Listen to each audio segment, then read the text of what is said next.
back. What it do, people? Welcome, everybody, back to the Movement Podcast. We are back. Woo! Did you miss us? Did you miss us?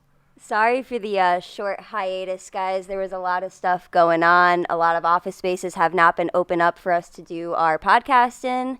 And we've also just been very busy lately, too, on top of it. That's right. This pandemic has certainly proven to hinder a couple different things, but it's not safe anymore, y'all. Not for any other podcast, that is. Hey! Boom shakalaka!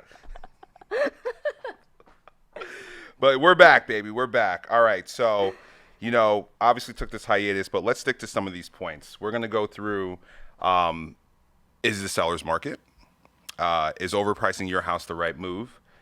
It's not. And how has COVID affected the real estate market along with the everyday life of a real estate agent? Are we back in a recession, Courtney? I don't think we are. I don't think so either. Let's hit it! Okay, so what's happening in the market right now? You hit us with some of that knowledge that you have been at least given to me. We are in a full-blown seller's market right now. But the funny thing about this, and it's pretty crazy because I don't think the real estate industry has seen anything like this, it's kind of both a buyer's and a seller's market right now. Houses are buyers are actually, there's a lot more buyers right now than there ever has been before, and that's because mortgage rates are so low right now. That's right.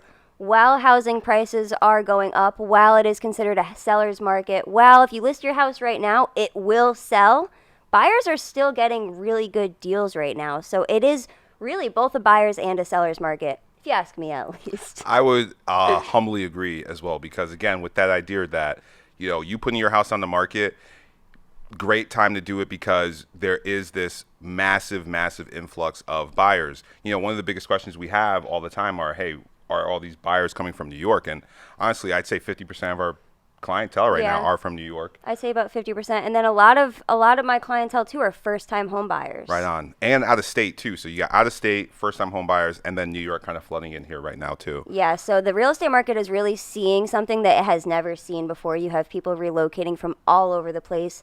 A lot of office spaces. Bigger office spaces are closing. Smaller office spaces are expanding. Right on. So the real estate market, a lot of people are asking, is the real estate market dead if they're not, into buying and selling right now? And the answer is no. The real estate market is booming right now. Booming. Now, you have seen this, pretty big price drop in, the condo market in, New York, right? Because a lot of people are coming out. And that, again, is moving in. So I think more so there's a shift. There's just a shift in where this real estate is moving along, Sure. even Florida and things like that. But then, to bring in this idea that, hey, am I overpricing my house? And am I getting, what's going to happen if I overprice my house?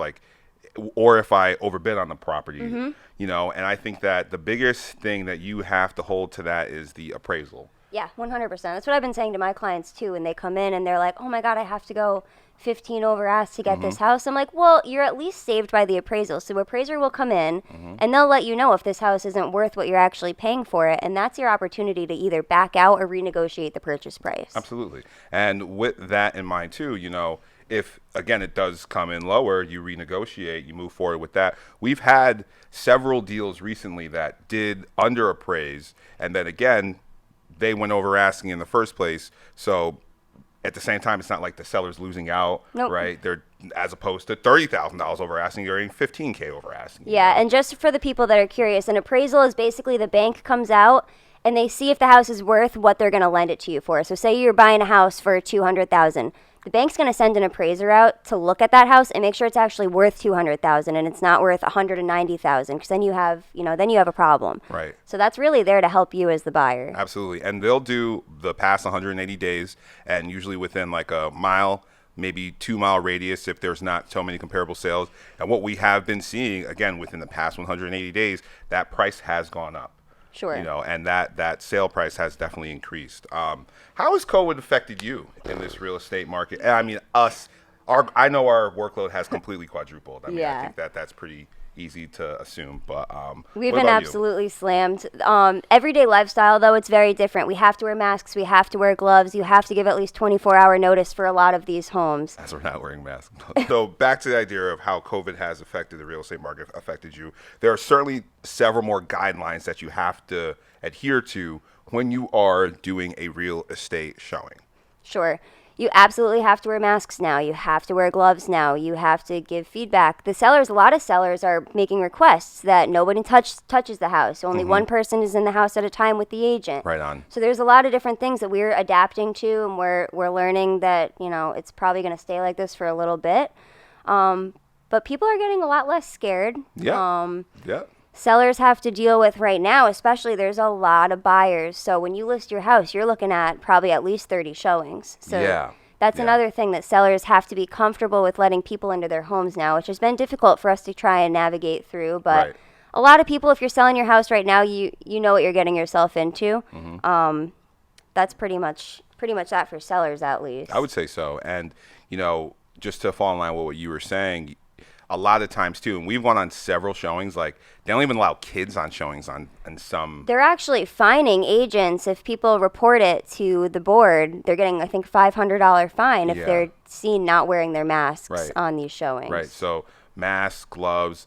You know, a lot of times you have to put your booties on, so then you have to put your booties on or take your shoes off and things like that. And it has been a hot summer to wear these damn masks out in the heat all friggin' day. Oh, yeah. But we got to adhere to those guidelines now. Yeah, and we've been busy, so I can't really complain too much. Can't complain too much. But, you know, the everyday life, I'd say this as well. Even for me, you know, I take my shoes off in the garage. Yeah. Right? I sanitize my entire body down before I leave and after I go. I mean, it's like, it really is such a different world. But the other thing too is, and I think you mentioned this, I really don't know if it'll change, because why shouldn't we be like wearing gloves and masks in other people's homes in general? I mean, just to kind of... I think there's definitely just going to be a completely different outlook on everything going forward, especially, you know, when it comes to being safe and healthy. So I do think this is something that's probably going to stay in place. I think people are going to definitely be adapting to this. But no, I don't think that we might be in a recession, but are we in a housing crash? No, absolutely not. No, I don't think so. Absolutely not. No. I have a lot of my friends say to me, you know, we're back in 2008, Courtney. I'm like, well, first of all, we were 13 years old in 2008, so. But I was 20. I do think 2008 is very different from what we're going through. What we're going through is more, you can look at it as like an external factor, more of like a natural disaster. 2008 was years and years of built up neglect from the bank industry. So that was something that we probably had coming for a while. This is something that we could have never predicted. And again, we really moved in stride with it too. Sure. I think that when it came down to it, and what we saw not only on the shift, I mean, with the technicalities of it, on the shift of things when it happened, yes, people went inside, right? But then there were people who were still purchasing homes, right? Who had money saved up. Because you know, that's what you do when you're purchasing a home. You have money saved up, and they were moving forward with just reaching out to serious agents who were not willing to put their life on the line to go outside their house, but was willing to, you know. Not higher risk. Exactly. Not as high risk as maybe some of the older agents might be. And that's why I think our business honestly quadrupled, because so many people reached out to us during this time being like, hey, I'm not sure if you're still out, but like, I've been ready to buy a house. And a lot of these people are out of work, so they got nothing but time to go look at these houses and check out Zillow and all of that. Right on, staying home and like just, you know, working from home and doing that whole thing. And then again, it's also funny because I think that what also happened was people were home and they're like, damn, I don't think I really like this house. It's like too small, you know, or bad damn. juju after 2020. Exactly. So, you know, we had several people who were just like, listen, we weren't even thinking about selling our house, but, you know, we're going to sell our house now. Yeah, so 100%. There's been an increase in inventory, but then back to what you were saying with the idea of that low mortgage rate, there's that increase of buyers has like triple folded everything that's been happening. Yeah, and I want to just touch on too, the low mortgage interest rate right now is not like how it looked in 2008, where people were just getting mortgages for whatever. The mortgage qualifications have actually gotten stricter since COVID started. So you used to be able to qualify for an FHA loan with like a 580 credit score.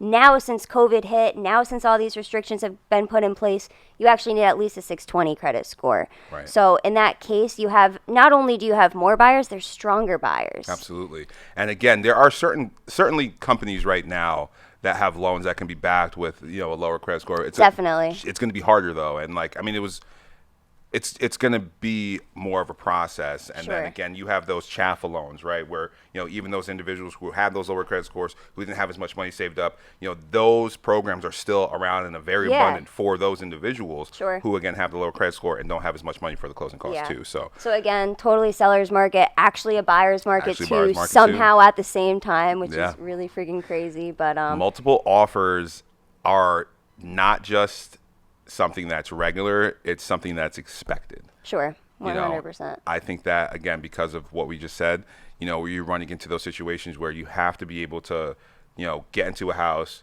decide within the day or two if you are moving forward with it, and then put something into Oh, yeah. contract Yep. pretty quickly. So people are starting to realize that too, because for a while we were like telling our buyers, if you want to put in an offer on this, it has to be today, and they're kind of like, ooh, I don't know, that's a little aggressive. Yeah, a but little now they're starting to aggressive. see, we're not just making this stuff up. It's just kind of the way that the cookie's been crumbling. So And the cookie crumbles, baby. That's how it goes. we are back. We are better than ever. Oh, yeah. We are ready to rock. We're moving and grooving. It's making moves all day long, all month, all season, and all 2020, baby. This thing slowed us down one bit. Moose and Although I do apologize to anyone that it did. Moose and I just officially launched our official real estate team. We're still powered by Yellow Brick Real Estate. That's right. Keep an eye out for a lot of new stuff that we're going to have coming out to you guys. What can they expect from us this upcoming, the rest of this 2020 year, huh? What can they expect? New logo, branded logo. content, New me. new court. New year, new me. You know what I mean? Here it is. But get ready for some cool music videos. Oh, Love breaking music it videos. down. It's going to be dope. We're going to really be pushing this. So we are back, and we are going to be continuing to make moves. Thank you guys so much for tuning in. We have missed you. Thank you for the continued support. We wouldn't be here without you. It's been real. Tune in next week.